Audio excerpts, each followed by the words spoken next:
안녕하세요. 오늘은 간 건강과 활력 강화의 최고의 식재료인 부추가 듬뿍 들어간 부추 두부 스크램블을 해볼 거고요. 또 이 부추 스크램블을 이용해서 여러분들께서 좋아하는 군만두도 해볼 텐데요. 겉은 바삭하고 속은 촉촉한 부추의 풍미는 여러분들의 입맛을 사로잡을 거예요. 두부 350g이랑 부추도 동량으로 350g을 준비했고요. 먼저 부추를 1cm 길이로 잘게 썰어 보도록 할게요. 칼을 대니까 부추 향이 확 살아나는데요. 이 부추는 중국의 진시황이 자신의 건강을 위해 몰래 먹었다고 하죠. 조선시대 왕들도 즐겨 먹었다고 할 정도로 예로부터 건강식재료로 알려진 것 같아요. 부추를 이렇게 썰어 놓았고요. 이제 두부를 으깰 텐데요. 저처럼 이렇게 칼을 이용해서 으깰 수도 있고요. 아니면 손으로 마구 으깨도 되고 또 매셔를 이용해서 으깨셔도 되겠죠.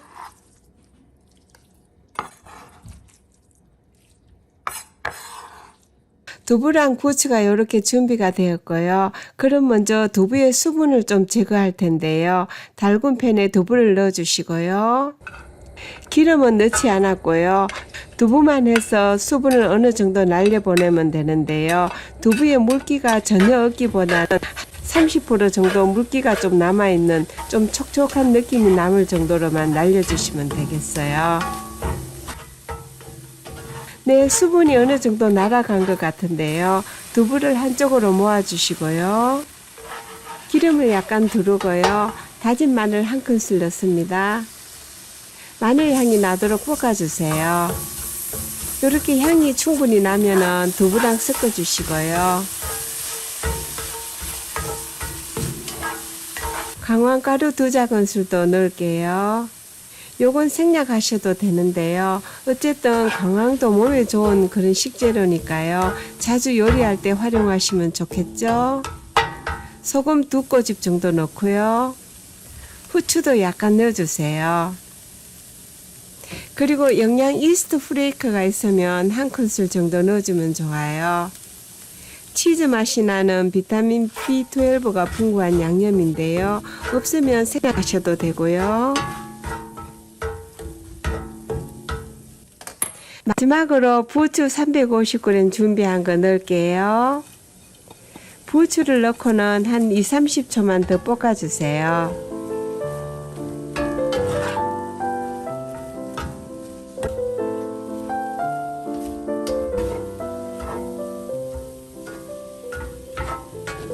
네, 색상이 아주 먹음직스러운데요. 불을 꺼주시고요. 통깨랑 참기름 한 장은술 넣을게요.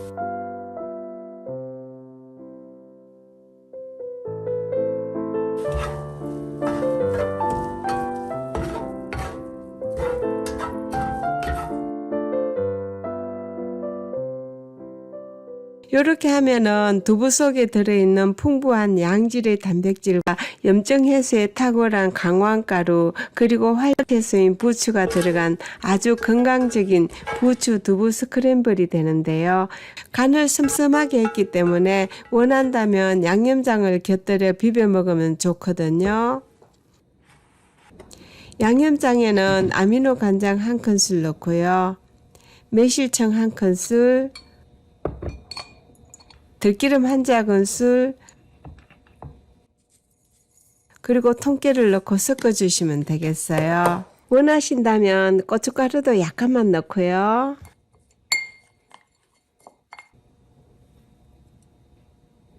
양념장을 약간 넣고 비벼 볼게요. 네, 몸에 좋은 부추가 듬뿍 들어간 부추 두부 스크램블 맛있어 보이죠?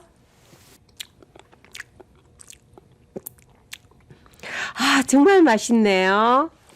누구나 다 좋아할 것 같은데요. 특별히 다이어트 하시는 분들 한 끼 식사로 손색이 없을 것 같아요.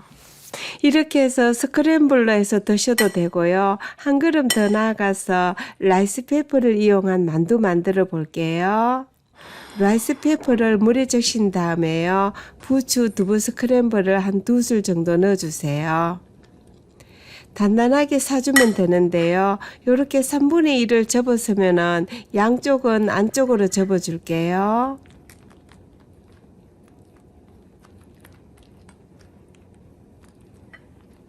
그러면 윗부분이 요래 남잖아요. 요 윗부분을 반대편 뒷면으로 접어주면 돼요. 이렇게 접어주면은 전체적으로 두서너게 포개어지기 때문에 좀 더 단단해지면서 터질 염려가 적어지죠. 한 번 더 해볼게요. 물에 적신 라이스 페이퍼 위에 부추 두부 스크램블 한 2술 정도 넣고요. 3분의 1을 접습니다. 양쪽을 안쪽으로 접어주고요.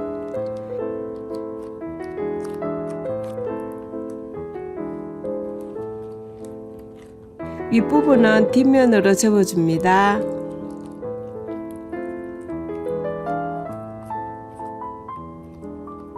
이렇게 샀으면 적당히 달군 팬에 기름을 약간 두르고요. 아래 위 노릇노릇 바삭하게 구워주면 되는데요. 밀가루 만두피를 끓여 하시는 분들이 계시다면 이 라이스 페퍼를 이용해서 만들어 보세요. 겉은 바삭하고 속은 촉촉한 정말 맛있는 부추 만두가 될 거예요.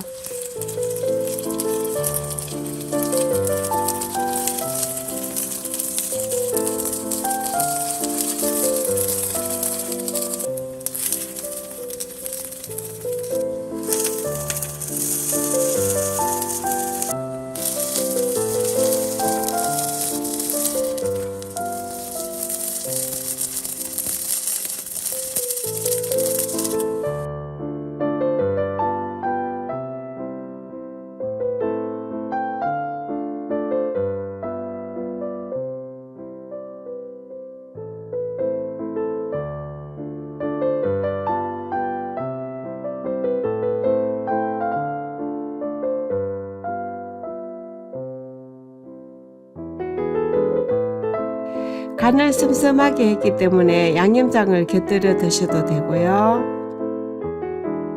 이렇게 해서 부추 두부 스크램블과 만두까지 해보았네요. 이어서 가든으로 나가봅니다. 여기는 오늘 사용한 텃밭에 부추가 있는 칼밥상 집들입니다. 집집마다 주로 잔디를 키우는데요. 저희는 잔디 대신에 여러 가지 채소들을 가꾸는 텃밭으로 활용하고 있어요. 수년째 텃밭을 가꾸는데요. 1년 내내 똑같은 잔디만 보기보다는 이렇게 채소들을 키우면은 계절마다 피는 예쁜 꽃들과 식물들이 자라는 것을 보는 거는 참 흥미진진한 일이거든요. 이 부추는 다년생이라서요. 1년 내내 잘라 먹을 수 있어요. 한 번씩 뿌리를 다 캐서 새로 심으면은 뿌리가 번져서 다시 이렇게 잘 자라는데요. 다른 채소들과 달리 병충해가 거의 없고요. 정말 잘 자라고 키우기가 손쉬워요. 요즘은 계절 때문인지 이곳 슈퍼에 가보면은 이렇게 싱싱하고 부드럽게 잘 자란 부추를 잘 못 보는 것 같아요. 품질에 비해서 가격도 비싼 편이고요.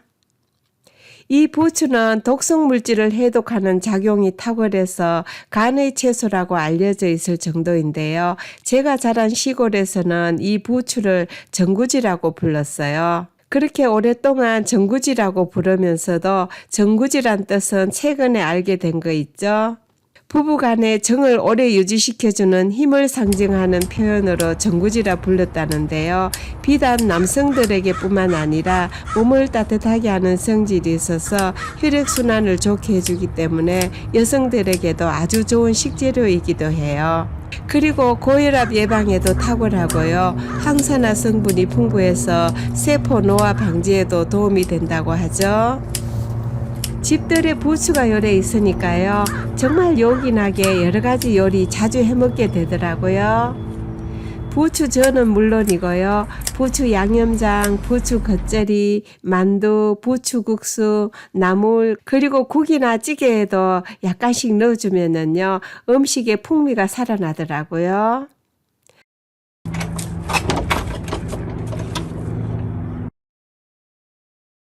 네, 벌써 천도복숭아가 빨갛게 익어가고 있네요. 이 복숭아는 먹기도 하지만은 이름 본 복숭아 꽃이 정말 예쁘고요.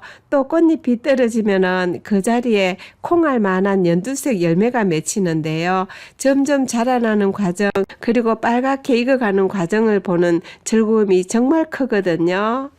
식물들이 자라는 걸 보면서 많은 교훈을 얻게 되는데요. 신기한 것들이 정말 많고요. 그러면서도 무엇보다 감사하는 마음이 자꾸만 커져 가더라고요.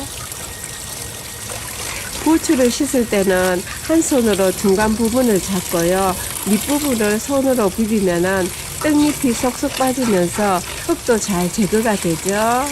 오늘은 부추 두부 스크램블과 만두를 했고요. 다음 시간에는 또 다른 부추 요리로 찾아뵐게요. 오늘도 함께 해주셔서 감사합니다. 안녕히 계세요.